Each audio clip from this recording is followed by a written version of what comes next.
Hello everyone, and today I've got some super Thursday tips for you. And I just want to say, looking at my audience, I know that most of you are female, most of you are 50 plus, so I know I'm talking to people with a lot of experience. However, I do want to share some tips as I discover them on making my life easier, and hopefully it'll make yours as well. The first thing I want to talk about, and I talked about this a few videos back, was investing in a food saver. Costco's been running this on special recently, and I'm sure with Black Friday you'll be able to pick one up for less than $100. I think I paid $75 for mine, and it is just fantastic, and I'm going to show you why. I love to have salads for lunch. And so I will buy a big bag of romaine lettuce. It's my favorite.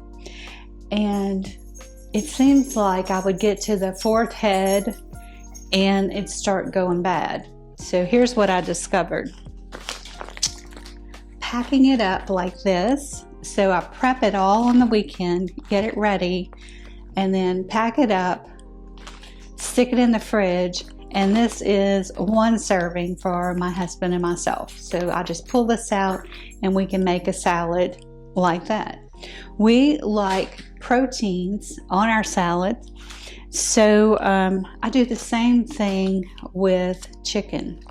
So I grill up chicken breast and then measure them out. Like this is 8 ounces. So I'll divide this between the two of us.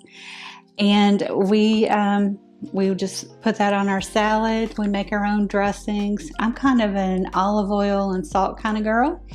And then you can add in whatever else you want. I've got all that kale in my garden. I may go grab some of that.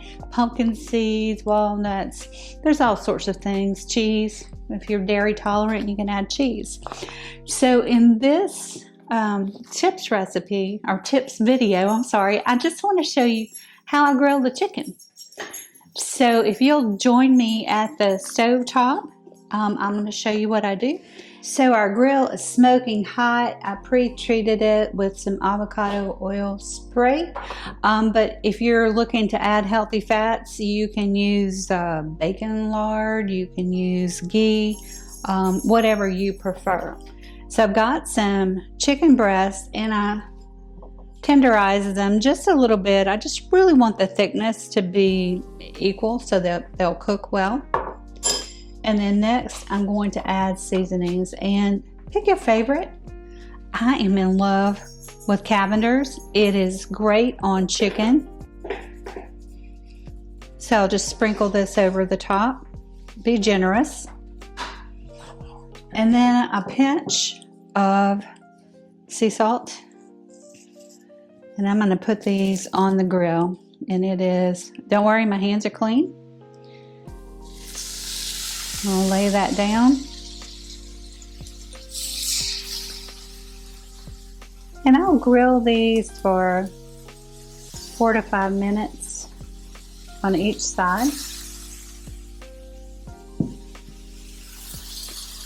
And I'll go ahead and season this side as well. So here we go.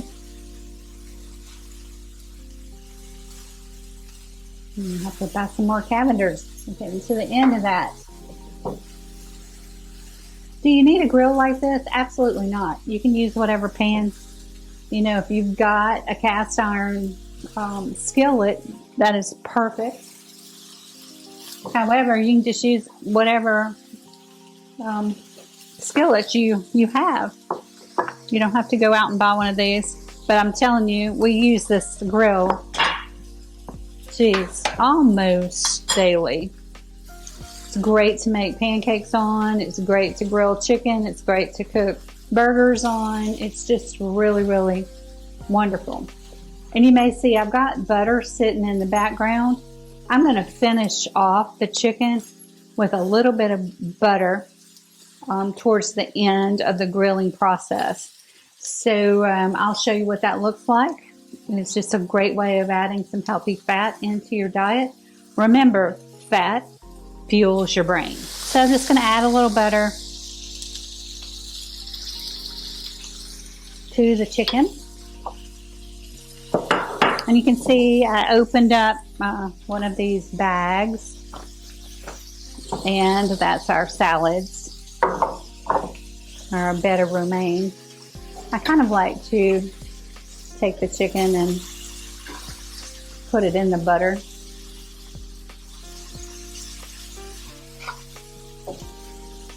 To let it finish cooking.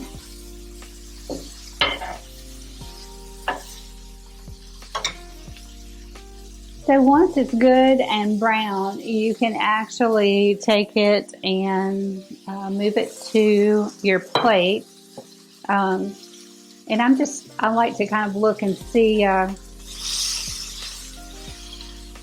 these two are a little bit thicker, so I'm going to move them to the front of the grill because it's hotter up here. And with chicken, you just really want to make sure that it's cooked. And sometimes I'll even grab my baking press and just press it down, because that piece of chicken was curling. So I'm like, well, I have this handy tool. Let's use it. And you can even put it on your grill and preheat it like this. Let it warm up a little bit and then put it back on. I would leave it longer than I just did, but just to show you. So now I'm going to take this chicken off. We'll put it on the plate and I'll let it sit for about 5 minutes or so. Just let it rest.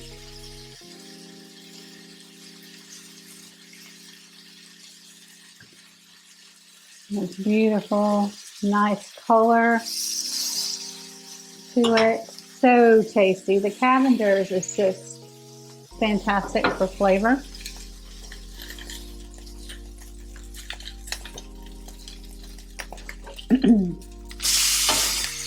Let that one go a little bit longer. So I don't think I mentioned, but after this is cooled off,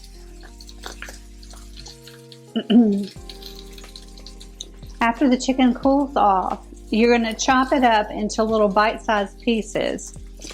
And what I like to do is freeze it.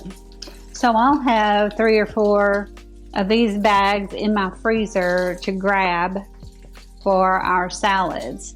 And that way I generally, honestly, will cook maybe 6 chicken breasts, 2 or 3 rounds on the grill before moving to this step.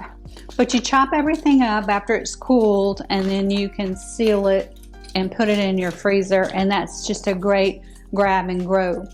Another thing you can do with this chopped chicken is, if you're a pasta eater, you can mix up this chicken with a little bit of butter and garlic and maybe some fresh spinach, and just toss it with pasta, and it is fantastic. Finish off with a little Parma cheese, and so you've got some really good uses for the chicken. So I hope that you enjoyed this video. I really appreciate you watching. I love cooking with all of you ladies, and I hope this saves you some time, because it has made a huge difference in my life. I work from home, I have my own company, so it's just great to be able to grab things and go. So I will see you again soon, and give me a thumbs up. Please subscribe to the channel, and we will see you again on Thursday.